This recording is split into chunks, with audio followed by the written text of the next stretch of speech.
A bit about myself. I started my career in the IDF and intelligence, 8-1 if someone knows it. Did vulnerability research. I'll go here. Did vulnerability research, mainly IoT systems and embedded devices, and moved on to be a team lead, a bit of project manager, then moved to a bit of robotics inside of the Army. And after that, worked as a consultant, had my own business, doing some malware research, but some like general cybersecurity consulting, and moved to working at Heron. I live in Tel Aviv, have a degree in computer science. יש התקדמות מסליידס או... Q&A questions now. Q&A questions. No. What does Heron does? Yeah, we can start with that. That's a great question. I'll do the short version of it, and feel free to come to the booth afterwards, and we can talk about it some more. Basically, AI safety arguments. Okay, AI is happening super fast. I'm going to say a bit more about that maybe later. That's super good for humanity for some reasons, but super bad for other reasons. And then there's a bunch of things we can do. Some are there like cybersecurity related. Heron is a nonprofit trying to connect mainly the Israeli ecosystem, but people around the world that have cybersecurity experience to start working on AI safety or AI security.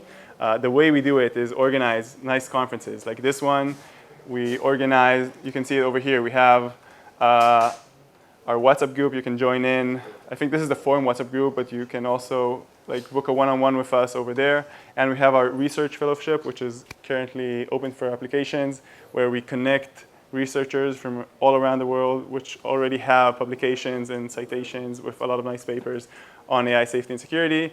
And from the other side, and they're going to be like mentoring a bunch of projects, things from, I don't know, GPU side channels to protect hardware to AI sabotage, like AI itself sabotaging its own AI safety research or something like super futuristic. That's like example of like two ends of maybe projects going to have in the fellowship. And the mentees, join in. Mentees are going to be you guys, which is like all backgrounds, but focusing mainly on cybersecurity. That want to do a research on the side. It can be like very part-time during your job, maybe during the evenings, but it can be more than that. And we're going to provide all the infrastructure you need in order to do that. So that's our fellowship. We have deep dives, which is something more like a seminar group. And we have a bunch of events on our like monthly basis. So that's Heron. Yeah, feel free to like scan. We have so much QR codes going on. So I think that one is like our WhatsApp group. That one is for the conference. That one is for the fellowship. And that one is if you want to book a one-on-one with us. And maybe you'll find some more. Very nice. I want to keep the structure. אין לי על זה הדוק, אולי תעשה ביטלי ותגלוש אליו בעוד רגע. הבנת מה אני אומר? אפשר. כזה תעשה קישור ותיכנס אליו, תעשה כזה share עם כל העולם. אני לא יודע מה זה, לזה? כן.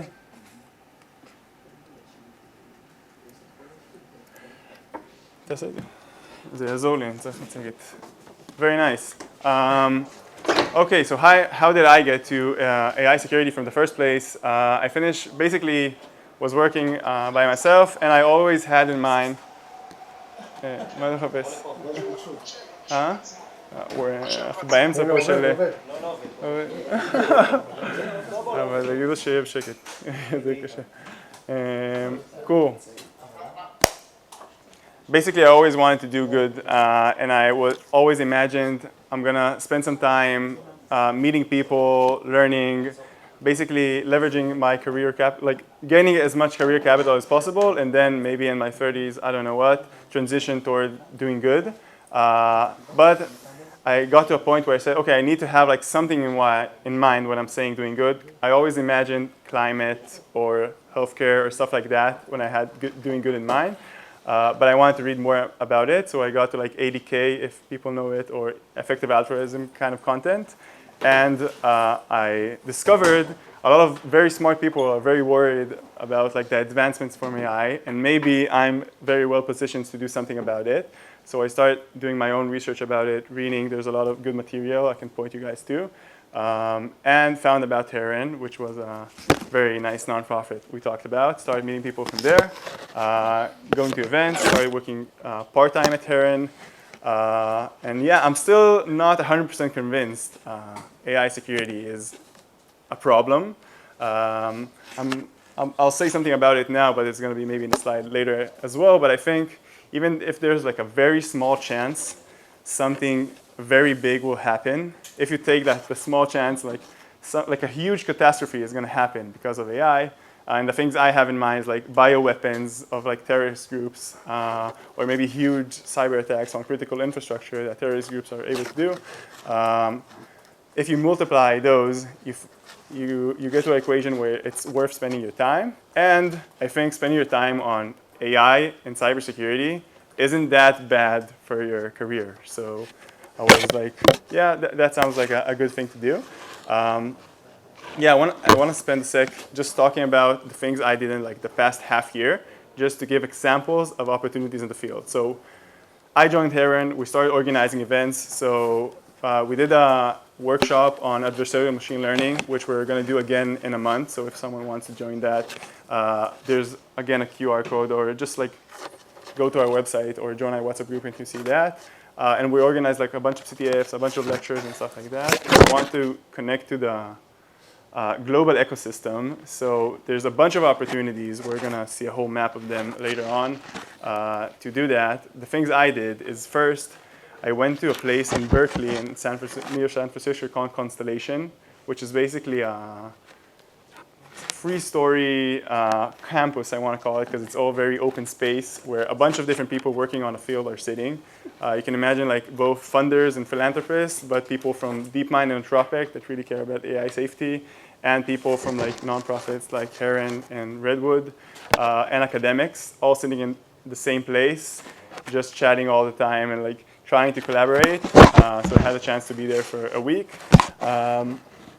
Actually, I was supposed to go before that to the AI Security Forum in Israel in June, but that got postponed because of the war. So I dived right in abroad. And then I went to the AI Security Forum in Vegas, which was kind of similar to this, but I think here in Israel we have like a much nicer technical background to people, so we can really talk about interesting things. And also went to DEF CON in Vegas. And the interesting part there was a couple of different places where people also talked about this. But a specific one I was really shocked to see is when the CISO of Anthropic went to the stage in the DEF CON AI Village. He talked about their roadmap to getting to SL4, which is something from the RAN report from Sella's team about how to secure AI labs. So I was, okay, they really care. They're not only doing that for publicity, even when they talk between cybersecurity researchers, they use the same terminology.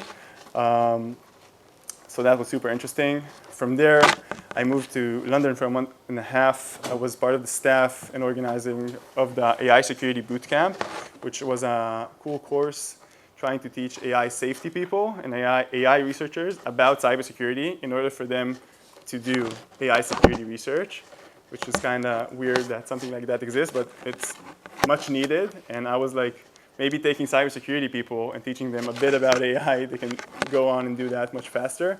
And that's why we're here. So I was part of the staff over there. And then I moved on to a course called ARENA, which I was a student in, which is Alignment Research Engineer Accelerator, which is a like 5-week course about, it has like a bunch of machine learning things, which are super interesting, things like reinforcement learning and goal misgeneralization. It has a lot about model evaluations, and also mechanistic interoperability, which is like the classic alignment kind of thing that people do in AI safety that's not cyber related. I'm giving all these as example of like things you can do in the field. I feel like the Israeli ecosystem is just isn't aware about like the amount of opportunities you can have in the field. I'm trying to give the things I did specifically as examples, so you guys go on and do them, or maybe create more opportunities, and we'll help you get funding.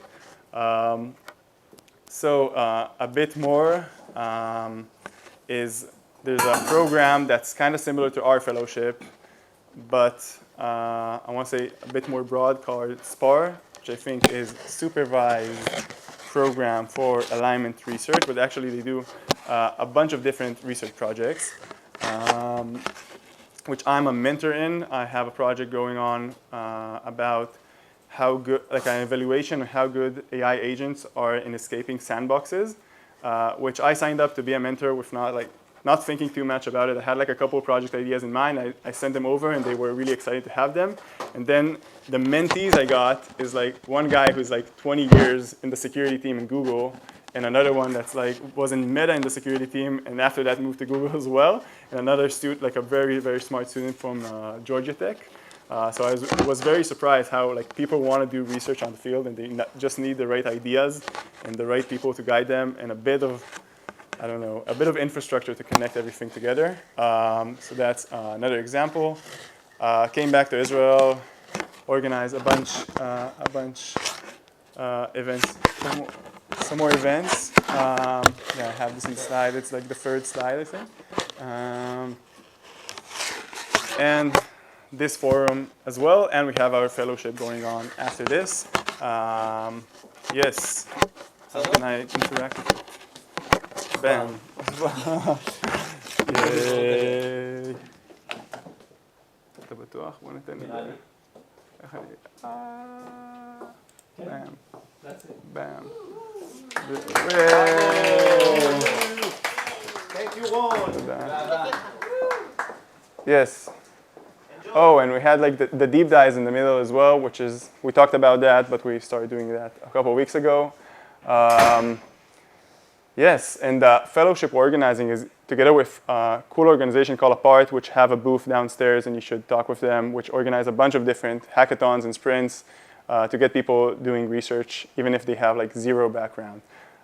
Yes, I talked a bit. We had a bit of like technical difficulties. Any questions? Feel free, anything. I jumped right in. Will I have also my notes as well as the slides? I'm not sure. Should have asked them to do that. No worries. Okay. Cool. This is the thing I said about your career and why you should do this, and if AI is really a risk. Yes, I'm trying to like emphasize in this talk that AI safety is very weird and very different than a lot of different other things happening where there's so much funding going on, a lot of very nice organizations, maybe I'll mention some of them later, but a huge one is Coefficient Giving, which really want to help the future be better.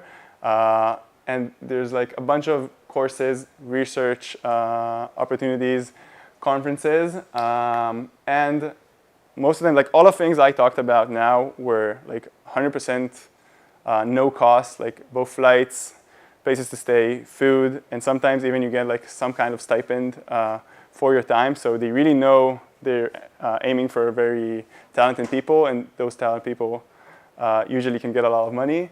And I think one of the cool things at the same time is there's opportunities to do research even if you don't have an academic background, even if you don't have any degree. They do like good interview processes, and if you have good references, you can start working with like mentors from academia, which have like a bunch of published articles that in like top conferences, which is very nice.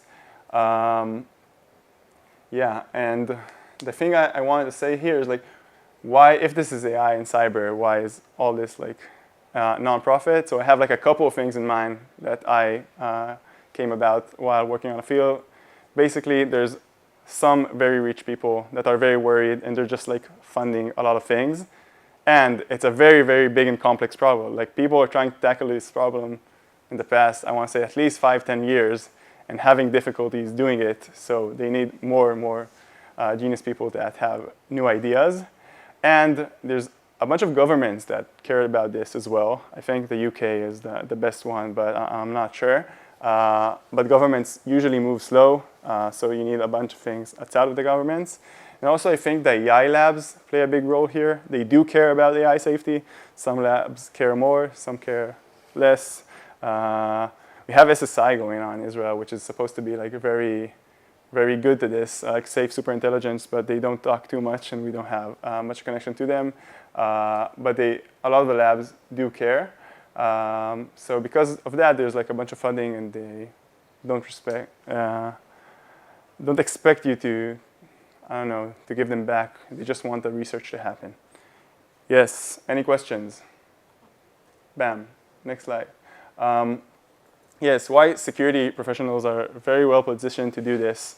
Basically, the amount of security professionals, and specifically people from national security, people that were in some kind of army or government or something like that, aren't that common in this field. I think like an interesting point I thought of is in Israel, it's super common to spend like 4-6 years in the army and then move on directly to working in a cybersecurity startup on very high-end interesting things. But in other countries, usually if you're in the government or army or anything else path, you stay with that path like most of your life. I know there are exceptions, but I think here it's like the default one way and there it's the default the other way. And then there aren't enough people working on this with that kind of experience. A question I had in mind, like when I started thinking about this, is do I, as a security researcher, or even someone who knows a bit about security, am helpful more than like a doctor from academia or something like that can do research about the field? And I think the answer is yes. It's super relevant. Sometimes it's like directly relevant. I had the chance to talk about this a bit with Usher, which was the last session here, and also Dan, the CEO of Irregular. But one example that like really shocked me is when we bring Mikita, which is one of the senior researchers in Apollo. We have a couple of people from Apollo in this conference. I don't think they have a booth. And he showed us an example. It was like a Heron event where he gave a talk, and he showed us an example of an AI agent deployed on an enterprise network. And that AI agent had access to all of the emails in the organizational network. And because it saw it's going to have like a new update to the model, the AI decided to delete the newer version and copy its weights file on top of that, which is like a very, very scary example if we have like rogue AI that's going to copy itself around the world. And then like after that, like later on in the talk, he talked about like what kind of expertise he needs in order to solve these kinds of problems, in order to advance his research. And the things he explained were like, first year you do here in the army, or like first year in a cybersecurity company in Israel. They were super simple, like sandboxing and stuff like that I felt really comfortable doing. And for him, it was like mind-breaking, I don't know, kind of problems. So that's like a couple of examples of where people with cybersecurity background, and specifically national security, can really help. Yeah, sometimes I had a chance to, one of the things I didn't mention is there's a huge program called MATS that's also in Berkeley, and they have like a huge campus called Light Haven, and you can just walk around that, like, it's a couple of buildings with a bunch of random stuff, and you can just walk around and talk with researchers doing something on the field. And I talked with people there, and they had a lot of interesting ideas, people doing things that really relate to cybersecurity, that never did cybersecurity, but that really want to advance the field. And just in like those small chats, I understood like how much value I can bring them just for like trying to red team their ideas and finding a way like around the safety mechanisms they're trying to create. So that's just like another example. Yes, questions? Twin slides. Bam. This is the part where I just list a bunch of different opportunities. This is like only a small part of it. It's mind-blowing. There's so much different things. I try to map them from like the level of expertise you need. This is like, or how much context in the field of AI safety do you need? And then if it's like part-time, short full-time, if it's like cost covered and paid, it's not like exactly maps out to these rubrics, but it's almost. And this is opportunities that are mainly for individuals, but after this I'm gonna talk about opportunities for startups a bit. Yeah, let's go over some of them. We'll start from the beginner. There's like Blue Dot, which is a very nice organization. Maybe I'll try opening the sites later on, or let's see what happens if the computer. Bam, and they have like so much happening. I just wanted to show this courses tab, and I think Shai is going to talk a bit about Blue Dot later on in the demo booths if you want to catch her. So this is like different courses for free. Most of them are online, but I know they also have like in-person week for some of them. about like different things, and you can start from general philosophic future of AI kind of things, but you can also move on to like very technical AI safety related. And they're very good at facilitating courses. So this is one example. The SPAR one is the one I mentioned. There's the apart sprints that are also here and have a booth, and I think even their CEO is here. Heron events, of course, that's like the best one probably. And Heron deep dives, that's even like crazy. And the Heron fellowship. The AI security bootcamp, ASAP, that's the one I was part in organizing. And then there's a one called ML for Good, which is like 7 days or 10 days in different places, usually in Europe, but all around the world, where they fund people to come and do. They have like, I think, both a policy track and a technical track. We just like come in, sit in classroom for a week with a bunch of people who are really, really interested in the field and learn about it. And they usually help you connect to like next opportunities. So that's ML for Good. And then let's move on to like Mars, Talos, Arena. Arena is the one I was a student in, which is very nice. But let's see what's Mars. I don't remember all of them. So mentorship for alignment research students.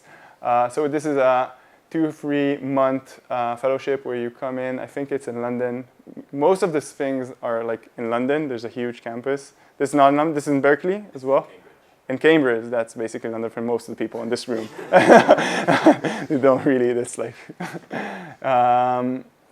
In Cambridge, which is also a very, very huge hub of AI safety research. 2-3 months, they connect you usually with a team and with a mentor, start doing research. Maybe something else is written here, but that's what I remember. And usually they help you. Like if you have good, promising research, they help you connect to funding and opportunities afterwards. You don't like say, okay, this is a program and that's it. They really want the research. They help you like apply to conferences to present like NeurIPS and stuff like that. So this is Mars as an example. Talos Arena. Arena is a course. Some of it are courses and some are like really research related. I'm just gonna open. I just want to like really emphasize the amount. So this is the place I talked about, where the campus. Also, this one is in Berkeley. They do a bunch of different research streams, which is super interesting. I lost the mouse to this screen. Is it back somewhere? Yay. And then you have like, let's see some of the mentors and project. And you have like different like agency evaluations, governance, interoperability, oversight, security. You can see there's not so many on security. And I met the CEO. I was in Lighthaven. I talked with the CEO of MATS. And the reason he told me we don't have a lot of security projects here, he said he's not able to find any good mentors. He said that like, the AI security pipeline is still like not in place. And we want to get people in. We have like a bunch of good applications sometimes, but we don't have a lot of mentors. And I think a lot of people in this room are probably good enough to be mentors in the field, or at least like some of their friends. So that's hopefully going to be better as we go on. This is Matt. Pivotal, I think this one is London. I think interesting part here is the guy in this is wearing a kippah, which is kind of funny. And they're like main side. I don't know who is that guy. I don't think he's Israeli. I think he's from London. So you can see it's like in London, in person. You get like a stipend as well. And like the interview process for all of this is usually like a short application and then 1 or 2 like 20-minute interviews, and that's it. And you're in. They like fund your flight, book your Airbnb, just come in and do research on the field. Laser Labs, had a chance to meet a lot of people, like a lot of different teams in Laser Labs, and like try and give them advice on how to do interesting research, and like, explain a bit about cybersecurity, where some like didn't know to explain what's the difference between like a backdoor, a bug, a vulnerability, malware in general. Some of them they're like lost, and like their project is on this, and I really hope some of you guys go and do like better research than them. But that's like they want to do the research and they have to advance it. So we're trying to get some better people, and there's like a bunch of different, both in Harvard and MIT, in New York, a lot in San Francisco and Berkeley, a lot in London, Cambridge, Oxford, and a bit in Tel Aviv. That's Heron. Hopefully more. So this is opportunities. Any questions before I move on from this? Yes? Any thoughts on how to get into all of that if you are not a security specialist? So there are not like Heron Fellowship and maybe deep dives, but not really, is the only one really focused on security. All of them are like fellowships to doing research on AI safety. Some of them you need to like come up with your own project when you come in or something like that. But most of them, there's already like mentors that have like specific projects in mind. And then you apply, maybe you do like a first application, which is general just to see you have like some knowledge that's useful. And the second application is like you apply to a specific project. And then you can find a project where your background is relevant to doing that. And maybe you'll have like a chat with a mentor and you see if there's like a good connection. And us as Heron, we would love to support you guys doing that. To go, like we know like filling out those applications is kind of hard. And maybe they ask questions like, this is like free papers on AI safety or on like alignment. What's your thoughts about them in 200 words? And we know like some people here have a hard time answering that, but not that much if you like give a bit of guidance from us that could be like super useful and helpful for applying. Good question. Any more questions? Feel free. Is this slide on your website? This one is not on our website, but I want to show like a different website actually. It's good you ask. It's good you ask. Let's see how much time do we have? What time is it? We have a bit more time. So why am I in incognito? AI safety. Oh, so we have much less time than what I thought. There's this nice website. I want to show it real quick. That is much better than our website currently. And like, it's called like AIsafety.com. Pretty nice. They have a bunch of different things. This is like a field map of like all different organizations working on the field, which is kind of crazy. And then you can see like here in Training Town, all the different like training opportunities, like Pivotal we just talked about, ERA, it's also mentioned Cabby, Laser, Mats over here. So yeah, the ML for Good, so Blue Dot. Yeah, so this is a very nice website. And also they have like, they organize it pretty well, where they have like kind of an Airtable, where you can see all the open for application or registration kind of things. As you can see the Heron AI Security Fellowship over here, but you can see a bunch more. For some reason it stopped scrolling. Bam. So here's a bunch of different things. Very nice. Any more questions?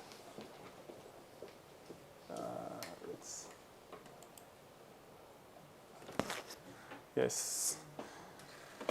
Very nice. Some about like entrepreneurship or opening startups or anything like that, or nonprofits. There's some very nice organizations I want you to know about, but there's many more. You'd be surprised the amount of funding that's going on in the field. Some of them are here, like Coefficient Giving is Heron's funder, which are great. And I think the Forum maybe is main funder. But also Halcyon is both a VC and a grant maker. Which is kind of cool. They know people want to start by exploring, so they usually start by just giving like grants, no strings attached, go do your research, and maybe afterwards you can connect with them as a VC. You have Entrepreneur First, also a nice organization. There's a VC fund specifically focused on AI safety called Safe Artificial Intelligence Fund, which is kind of crazy. And also there's Blue Dot Incubator, which is, they have like a kind of thing, you can get into it in a couple of different ways, which is a week that tries to incubate startups and different ideas. So that's just a couple of examples. You can come talk to me more about that later on, because that's, I think, more specifically to the person and what he needs. I want to finish on time, so what to do now? Join the Heron Network, our research fellows, the next iteration of deep dives, because currently we're in the middle of the first one, and try and book a one-on-one with us, and we'll try to help your specific case. That's what we do. That's like if someone or two people from this room go on and apply for a couple of fellowships or jobs in the field, we'll be very, very happy, and we did our job. So feel free to nudge us. Right now, like I feel I didn't talk about positions in the field. Like this is all like research opportunities and courses and stuff like that, but there's a bunch of organizations. There's just a career fair right now downstairs. So after this, you're gonna go and find your next career. which have like a bunch of different positions depending on what you need or what they need, and hopefully there's something that's relevant for you. And like the main hope is sometimes there's research that doesn't fit well inside a product or something like that, or inside a company or for profit, but you don't want to do it in academia, so that's good opportunities for the research fellowships. But a lot of things are in companies like Irregular, like Rand, the think tank. So that's like the best case, and we'll love to connect you to a lot of those organizations. We have a lot of nice people. Yes, so use this conference, use SwapCard. I know Israelis don't know much about SwapCard, but it's a nice app. And I had like a couple of people book meetings with me in SwapCard, and that's super nice. And when I went to Vegas for the AI Security Forum, I sent a mentor message to a couple of like CEOs of big organizations across the world on SwapCard, and they're like, let's sit in the Vegas bar casino and chat a bit about AI safety, and they're super open to talk, and so I guess the people here will be the same. And feel free to come afterwards and ask me questions. And I think like the conference is super like booked with a lot of content, so if there's something like some interesting thought you have in mind, try and write it down and like follow up on it later on. So that's like my tip. And that's basically it. Aaron, thank you for coming.